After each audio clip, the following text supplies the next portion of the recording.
100 ग्राम चणे घेतले. 100 ग्राम चणे घेतलेले आहे. हे एक रात्रभर भिजत घातले आणि मग त्याला 2 शिट्या कुकरमध्ये काढून घेतल्या. हे अशा प्रकारचे शिजलेले आहे, दबून राहिले. आता याला मी ते मसाल्याचे चणे करायचे आहे.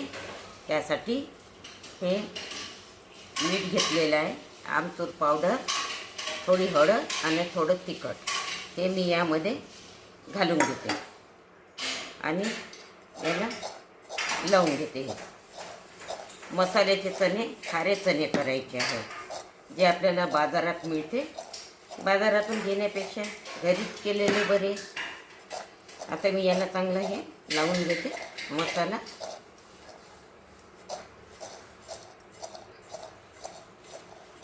हे पकड आहे माझ्याकडे.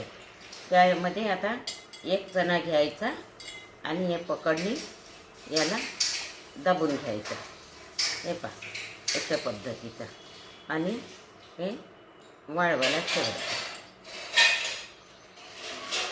असे हे बघा खूप लवकर होतं आणि भरकन तयार होते. 1 दिवसात उन्हामध्ये वाळवलं तर हे चणे आपले तयार. हे मी खारे चणे झालेले आहे. आता ही माझी वाळवण्याची रेसिपी तुम्हाला जर आवडली असेल तर माझ्या चॅनलला सबस्क्राईब करा आणि अशा पद्धतीनं तुम्ही करून खा.